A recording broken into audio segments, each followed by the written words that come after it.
This video examines the domestic program in the United States from 1921 to 1933, comparing it with the late 19th century and exploring how these policies influenced the onset of the Great Depression.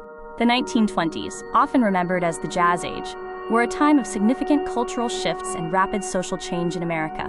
This era was defined by new forms of expression, including music and dance, which mirrored the restless energy of the post-war period. Social gatherings and popular trends reflected a society increasingly focused on leisure, entertainment, and modern lifestyles. The decade brought new freedoms in fashion and public behavior, challenging traditional norms that had persisted in earlier generations. Public entertainment venues, such as clubs and dance halls, became central hubs for this new, vibrant social culture. This period also highlighted a culture of conspicuous consumption, where wealth and modern luxury goods were displayed prominently. The quote, flapper image became an iconic symbol of the decade, representing independence, youth, and a departure from Victorian standards. These societal shifts were part of a broader reaction to the sacrifices and disruptions experienced during the First World War. The visual arts and media of the time captured the essence of a society striving to move past the era of global conflict. To understand this era, we will analyze Republican domestic policies, compare them to the late 19th century, evaluate tax structures, and discuss their role in the Great Depression. Our first objective is to compare the domestic program between 1921 and 1933, led by Presidents Harding, Coolidge, and Hoover, with the period from the 1870s to 1901. President Woodrow Wilson once warned that reform efforts might be lost if the nation entered a war.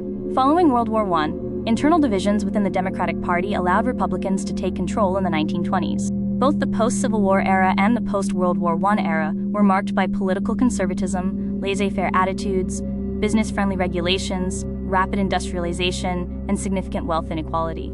Our second objective covers the phases of the Republican domestic program, focusing on trickle-down economic theories, internal tax structures like the Revenue Acts, and external policies including the Fordney-McCumber and Hawley-Smoot tariffs. This slide illustrates the core debate between trickle-down, or supply-side, economics and grassroots, or Keynesian, economics.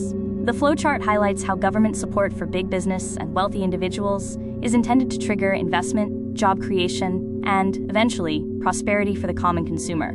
The legal foundation for federal economic regulation is found in Article 1, Section 8, Clause 3 of the Constitution. Known as the Commerce Clause, it grants Congress the power to regulate commerce with foreign nations, among the states, and with Indian tribes. This image depicts the concept of reciprocal tariffs. It shows a list of countries alongside their tariff rates charged to the U.S. and the potential discounted rates, illustrating a policy strategy aimed at balancing trade through these financial measures. The internal tax structure changed significantly through the Revenue Acts of 1921 to 1929. These acts eliminated the wartime excess profits tax and drastically reduced maximum marginal tax rates, dropping from 65% in 1921 to 20% by 1926.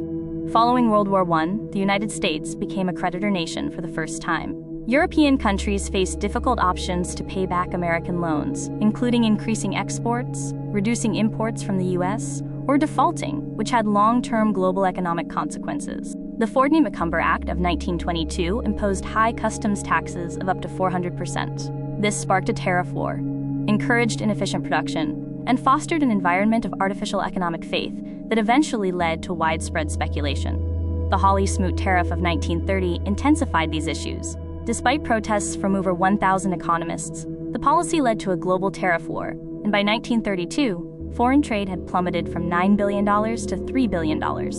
Our third learning objective is to examine how the Republican domestic program from 1921 to 1933 contributed to the Great Depression by identifying 6 key structural weaknesses, ranging from income inequality to the banking system. A primary factor was the unequal distribution of wealth. By the late 1920s, 65% of Americans earned less than $2,000 annually. For the bottom 40%, that figure was below $765, necessitating a reliance on the credit industry. Recent reports indicate that wealth concentration remains a significant modern issue, with the top 1% capturing a vast majority of new wealth created in recent years, mirroring concerns seen during the 1920s.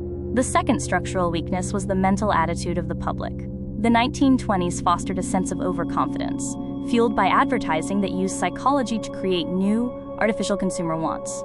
Visual records from the era capture the atmosphere of the 1920s, reflecting both the optimism and the economic underlying trends of the time. These historical images provide insight into the living conditions and societal behaviors that defined the pre-Depression years. Reviewing this visual data helps us connect the policies of the era with their direct impact on the American public's daily life and economic stability. By analyzing these factors, we gain a clearer understanding of how the combination of domestic tax policies and public behavior created the conditions that eventually triggered the collapse of 1929. Moving to the third cause, overproduction. The Republican domestic program, bolstered by excess corporate profits, contributed significantly to the economic instability that laid the groundwork for the Great Depression. The era's reliance on credit became a defining feature, as shown in this imagery reflecting the shift toward mass consumption and personal debt.